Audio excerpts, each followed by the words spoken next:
Hey everyone, welcome to another edition of Developer Update from Take Issue. It's been a little while since we've done one of these, but summers get kind of busy, and that's kind of what happened here. A couple things sidetracking me here and there, but we have hit the road again, and we're working on new functionality. Here is Take Issue as it exists today. One of the big updates, obviously, is the ability to aggregate the top issues. If you haven't checked it out, check out the latest blog here where we announced our MVP. Some of the big things in there were obviously the ability to show the top issues, and that's basically aggregating all of the ranked issues. So one of the big updates we have for today is this nice little drop down button over here. So it's basically every issue, you're ranked or unranked, has an options around it now. And the two things you can do in those options is you can unrank or you can share. Well, share actually doesn't do anything, but unrank will actually allow you to unrank an issue. Now, since this is kind of production, I'm going to go ahead and load it up in our dev environment. And just a note, it is always great idea to have a dev environment and a production environment. You're going to want to have your AWS resources, I guess, or whatever backing resources set up in two separate environments. One's dev and one's going to be production. Dev, you can just go and you can screw around, you can mess with things and change things, and you don't have to worry too much about changing anything in production. It's a good staging area for just testing any sort of change. The only thing it doesn't really work very well with is Facebook login. So if you're integrating with third parties, social media platforms like Facebook is a popular one, Google is another one for logging in to this application without having to create an account. It doesn't really work well for that, your dev. But what we do here is instead of utilizing, so I'll show you what happens if I try to log in with Facebook. I'm pretty sure, yeah, so this doesn't actually work.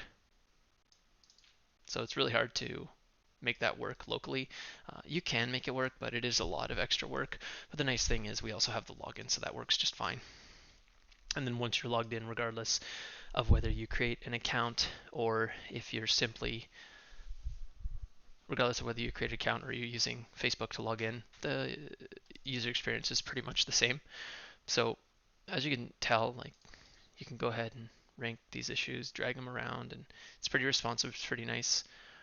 We can take one of our issues and drag it, and it'll re-rank them, and it'll save it. And then if we go into top issues, we actually have to refresh it, so it doesn't refresh after you rank an issue. But if you go back in here, it will pull the top issues there. So those, I'm the only one who's ranking the issues in the dev environment. So pretty much the way I've prioritized these, the way I've ranked these, the order in which I've ranked these is the order that is going to show in top issues. But the cool thing is we can actually unrank these. So that'll delete it. Refresh, there it is, top issues, boom. So it's deleted, it no longer takes effect. And this was something we didn't actually even talk about on the blog. Three of the things we did talk about were marking issues as spam, which we don't have yet. Hiding issues you don't want to see, also don't have yet. It is on the roadmap. Sharing issues to social media, we do have an update on that. And improving the UI to make creating new issues more intuitive. We've done a part of that, which is just to say if there are no issues, we encourage users, we give them some feedback to say, hey, there's no issues in your area, go ahead and create an issue today. Now, another thing we'd like to do there is to show example issues from other areas, mainly, basically, I don't know, pulling 3 random records from the database and say other issues have been created. Issues have been created in other areas and they have, titles and descriptions like this. So that's kind of what we'll be doing there. And really just emphasizing that, this is going to be a way to for communities to determine amongst themselves what the most important issues are in their area. Now, as a Canadian, we have a federal election coming up pretty soon, and I've been thinking, what are some different ways that take issue could be utilized for an election, really at any level, municipal, provincial, or federal. At least those are the regions in Canada. In your area, it might be a little different, but the main thing I was thinking about is, really, if someone mentioned take issue in the municipal election or in our local race for the federal election, that would be a pretty amazing thing to have happen. I think that one of the really cool things about this is that really, if you can get enough users to use this, and sharing to social media is a big part of getting a lot of users to be able to use this. If you can organically grow over platforms like Facebook or Twitter, if you're sharing issues and people are going to take issue because they're drawn in from social media platforms, that's going to be a really nice way, I think, to grow things organically. There's way to grow things non-organically through traditional advertising campaigns, and I'm sure we'll make use of those as well. Maybe particularly try to piggyback on the election that's upcoming to try to draw extra users in. But the hard thing, and it's the same thing with any platform, whether you're Twitter or Reddit or YouTube or anything, it's getting the users in the beginning. Now, I read that Reddit actually used to post, the creators created a bunch of fake accounts and they populated a bunch of content from essentially fake accounts to make it look like there were more users than there were, which tricked users into thinking that it was a popular website, which is actually a really interesting strategy. I don't know that I'll take that tact and take issue, but it is something that I did hear about, which was kind of interesting. Um, Now, so you can unrank these and rank them. And we had an issue here in our city that was resolved, and I didn't even think about, oh yeah, you're going to need a way to unrank an issue. But a lot of those other features I talked about be will show up on this little drop down here as well. Um, One of the things that was actually really difficult to do, so let's go here and let's go into this mode. So making these drop downs appear correctly regardless of the screen size. So things resize pretty well as you get smaller, larger, so you can see the whole menu bar shows up when you're at over, I think, 760 pixels. But once you get smaller than that, it automatically changes to the little hamburger, and you click that, and you get your menu like you'd expect, like da da da, and that goes away. But the hard thing was when you collapse this, where the options menu would sort of collide with the description and the title. So you can see it works pretty well, and it automatically adds the dot dot dot, and eventually you get so small. But if you have a device that's that small, well, I'm sorry for you. I'm sorry for you, but that's not really going to work on any website, really. One of the things I screwed up for a while there was making it a percentage. So if it was 7%, which was what the um, table column was set to, it would resize as a percentage of the total width. That turned out to not be what I wanted. I wanted to set it to a static width of, right now it's actually set to 40 pixels. So no matter what size the screen is, that will always resize to 40 pixels. One of the other things we talked about doing that were a main part of the blog post was our initial interaction. So when you first come to take issue, some people had mentioned that it was difficult to know um, what exactly to do, and adding some feedback when there's no issues is a way to help fix that. But at the same time, the initial user interaction is to rank issues, and that's not really a understood UX pattern. So what we're going to be switching to, and we don't have that functionality yet, but it constitutes quite a large kind of refactor. So we don't have that functionality yet, but we will be transitioning to a model where we show a single issue at a time, and you either swipe it left or right, similar to, you know, it's a much better understood UX pattern. So either you swipe it to the left, you swipe it to the right. That will indicate whether you support or do not support that issue. And then you'll have a tab similar to your all issues or top issues, which allow you to see your supported issues. And then from there, you can rank your supported issues if you want to. So it'll be a little bit easier to get people in the door because they will have a well understood UX pattern to begin interacting with the site. And then if they continue to use it once they become a user, then they can go in and further and do some ranking operations there and really start to get the most out of the application. Some other requests we've gotten around have been around some other requests that we've gotten have actually been around, can you comment on the website or anything like that? And unfortunately, we can't comment on the website right now. It's a pretty massive effort to go in and actually do that. So it's something that will come. It's just not here yet.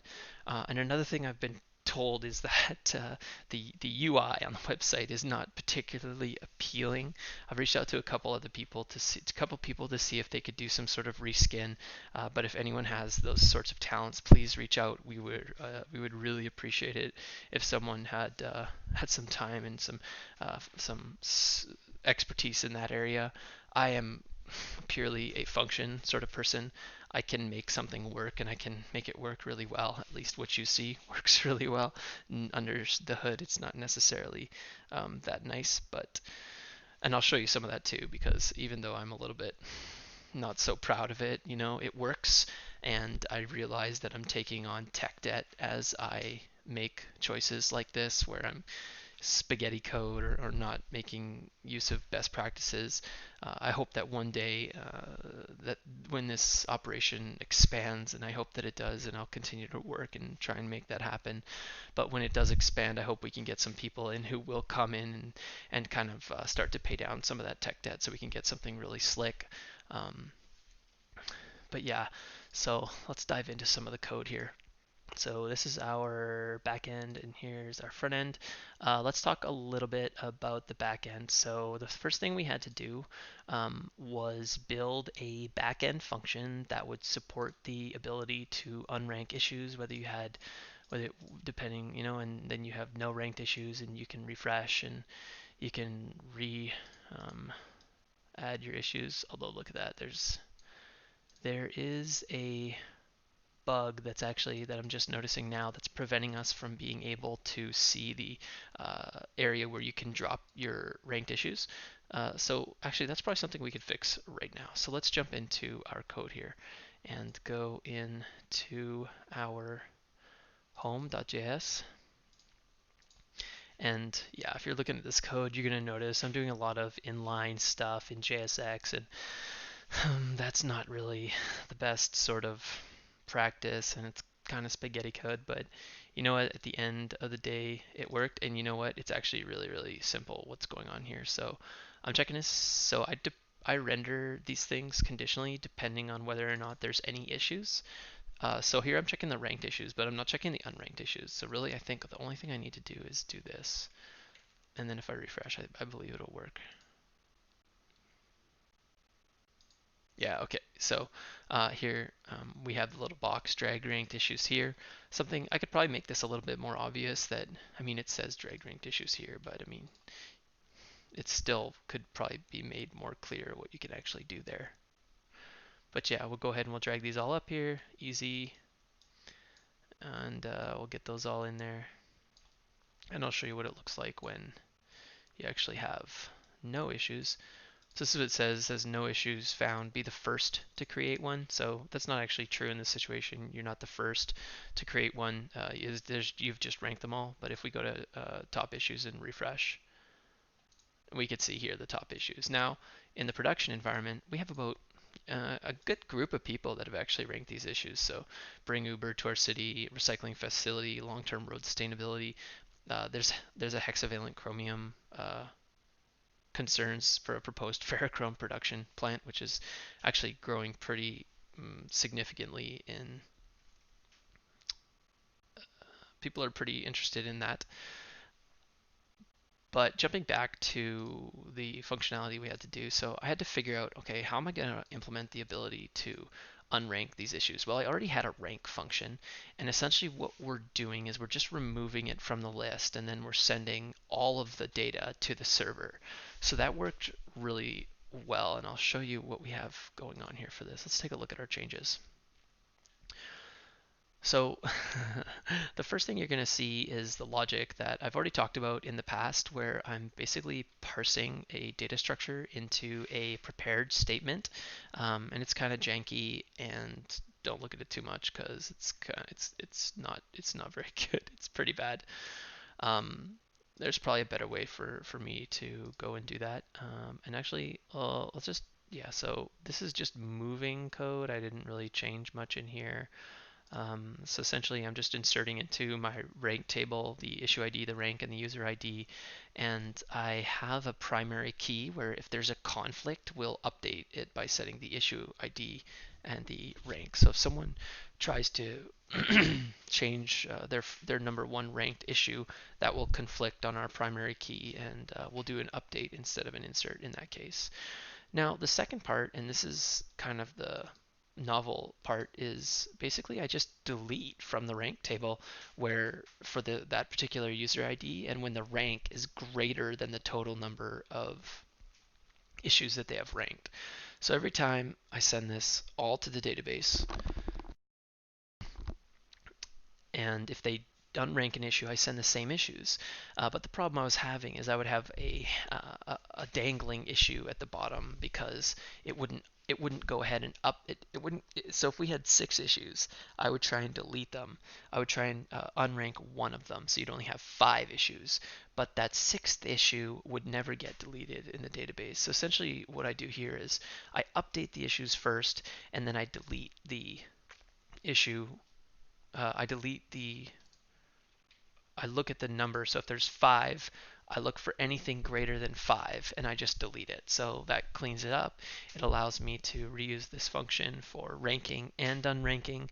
And maybe potentially it would have been a good idea to create a separate function called unrank for that. But I figured at the end of the day, if I had the ability to reuse this function, that might be a good idea.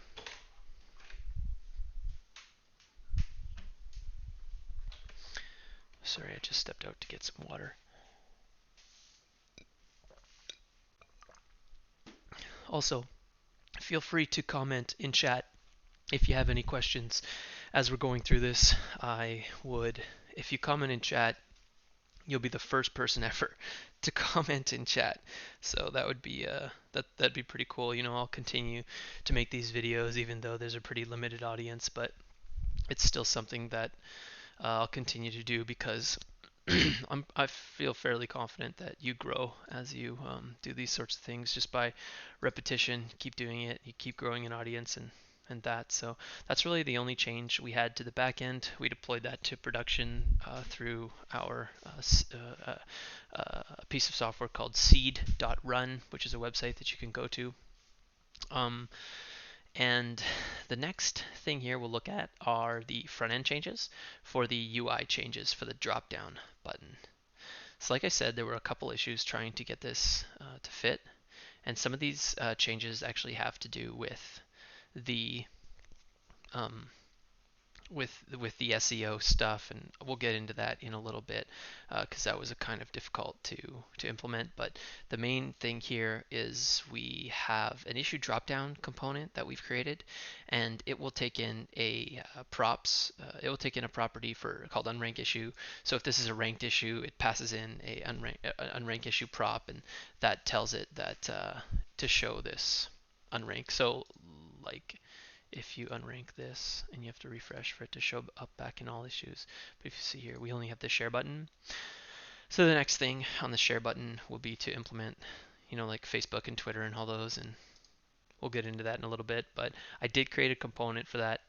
I am reusing it in multiple places, so I'm not writing spaghetti code there. I'm actually starting to get a good idea.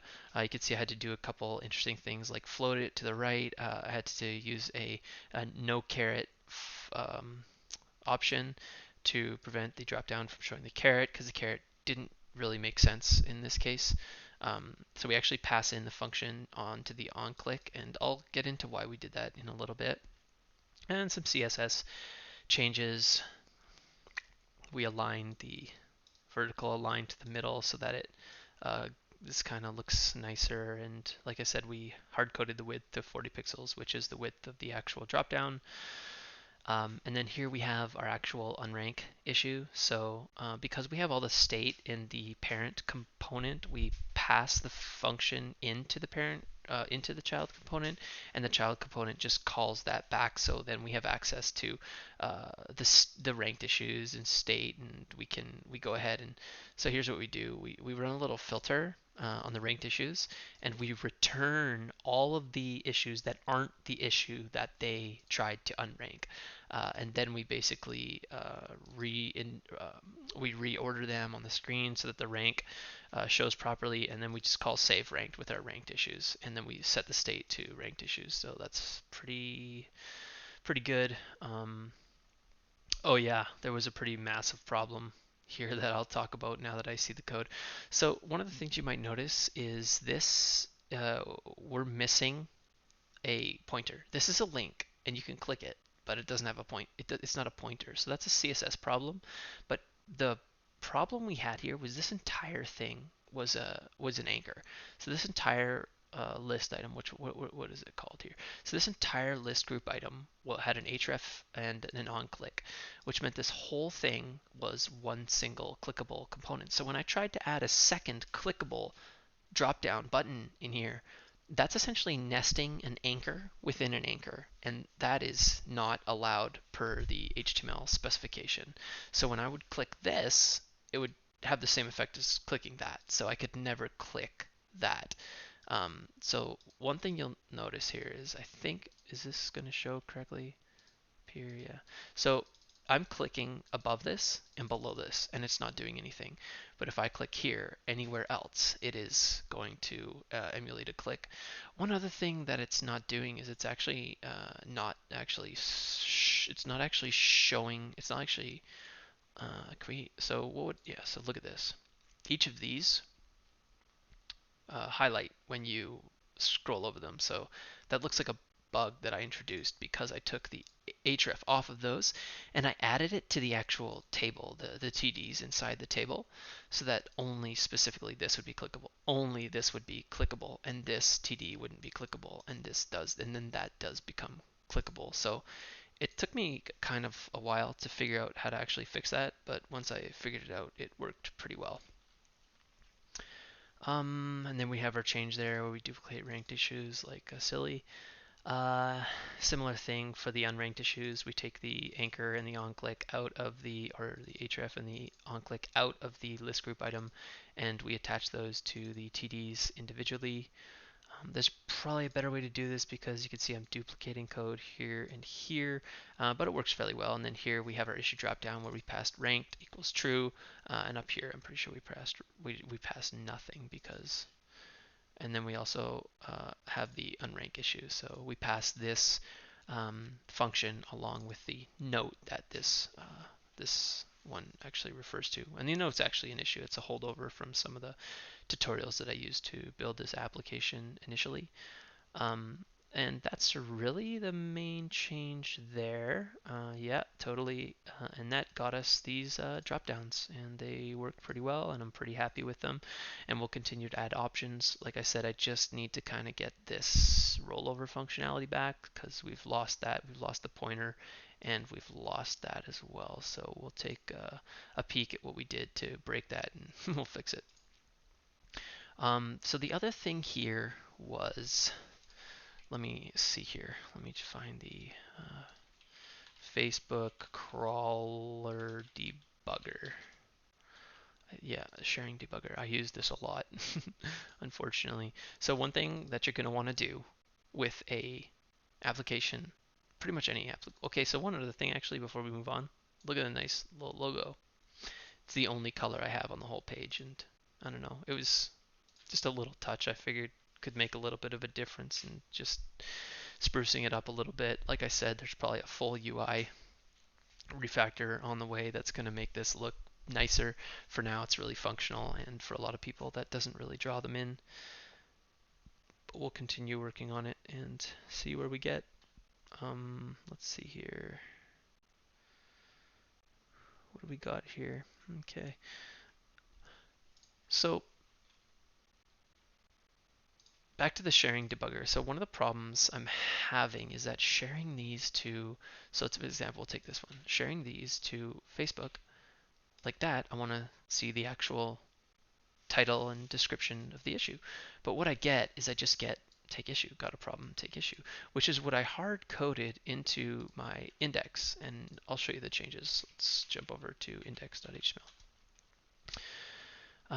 Which is right here. Basically, I had hard-coded the OG title, which is Open Graph tags that Facebook specifically recognizes. Take issue and got a problem. Take issue. So here's the thing. What do we see when we look at the source of this page? We don't actually see the source of the page. We see the static HTML that's defined in our index.html, because when we created this application, we created it with create React app. Now that spins you up a single page application. And in a single page application, you have one static page that's always displayed no matter what web page you go to, or what node or issue I go to. And it shows this exact same thing. So let's show all lines. Can I do that? So this is it, and this is what it shows every single time. Now the only thing that changes here, as far as I know, is the actual link to the JavaScript. So if we look here, I think there's a dot. Yeah, so here's our script. So basically building your app, as far as I understand, creates this chunk.js, and this chunk.js, which is essentially all of the logic that your single page application uses. And it works really nice in almost everything. So imagine our dismay when we're working through this and we've spent hundreds of hours making a single page application, and then we find out in order to make SEO work, we have to implement what's called server-side rendering. So essentially what that would do is, instead of having a one static index.html, any call you make to take issue would make a call to the server. The server would render the HTML, and that is what would be returned to you. Now, it's not a small change to go in and modify this so that you have. Um, it's not a small change to go in here and change this from a single page application to using server-side rendering. So I spent a lot of time trying to figure out, okay, what can I potentially use that will allow me to get the benefits of dynamic tags without having to refactor essentially the entire application, and it's a pretty significant refactor. So one thing we'll look at first here is this library called React Helmet. So you can see I got rid of the meta properties that were hard-coded in the index.html. And what I've done is, inside the app.js, I've called this React component called Helmet. Now inside of Helmet, I have defined a couple boilerplate things, but I have my title, and I have these meta name, title, open graph title, description, open graph description. And this is what you would see, and what Helmet does is, let's just take a look. So if we view source, we're going to see our index.html. However, if we inspect and we look at the head, this is what actually gets rendered. So you can see here all your actual properties, and it's probably better if we just do it from here. So let's inspect. We'll open up our head. Okay, so here we see the title that we used with Helmet, as well as our meta property, all the things we would see. Now, the thing that we do with Helmet that dynamically updates your head tags is in notes.js. So in notes.js, I essentially define the same component. But in here, I'm actually pulling from the state of the issue. So I'm pulling the title and I'm pulling the description and I'm filling those same those meta properties. And what that does is that will override anything that's already set with the meta properties defined in the child component. So like we see here, we're actually showing the title and the description. So let's see how that works in practice. So I showed you the main screen. This is app.js, and you see the ones that we've defined, and you can see it adds another attribute called data react helmet. That's not really that important, I don't think, but you can see here when we're actually on an issue, we can actually see the content shows the title and the description shows the proper description. Now that's a long description, but the problem is web crawlers, Facebook, Google, Twitter, any place you're going to go share this thing. When you try to share it, what it's going to look at, what it's going to try and do, it's going to try and pull down your web page. It's going to look at your index, it's going to look at the HTML.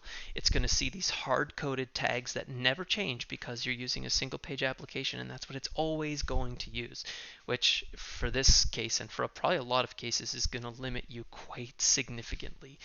So what we had to do, we used Helmet, and for a while I didn't understand really the difference between a single page application and server-side rendering. I had to really look into it for a while to get a solid understanding of what that actually meant. But basically there's no way in a single page application to dynamically alter the meta tags inside your index.html because it's the same for every web crawler that's going to look at it. So let's take a look at this. I didn't refactor it to use server-side rendering, but I will show you something. So if we go to, I think it's this one, and we put this in here, we're going to see what it says. So debug that. Okay, it's showing the same thing. And if I scrape again, I think it still won't work. Okay, so it's same thing. But I think let's go find another one here. Long-term road sustainability. Actually, you know what one it is? It's the this one. So if I take this one and I stick it in here and I hit debug, boom. Look at that. That picks up. There's exactly the issue title and exactly the issue description. So how did I make it so that I could dynamically alter my tags? And I'll actually, the answer to that is Netlify pre-rendering. So check this out. So this is a beta feature, and this is basically built for this exact purpose.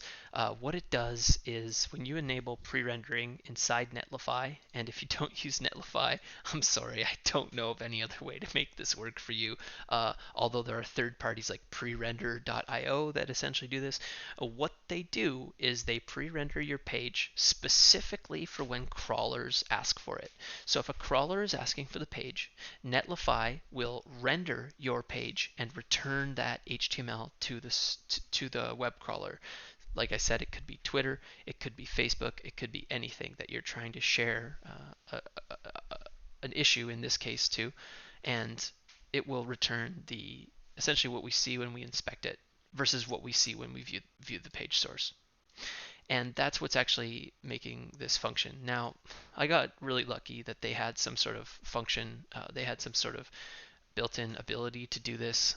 Literally is as easy as checking a box and clicking save, and then their pre-rendering service will cache pre-rendered pages for between 28 and 48 hours. It's not adjustable. Honestly, there's not a lot of knobs that you can turn to change the features, to change the settings or the configuration with pre-rendering.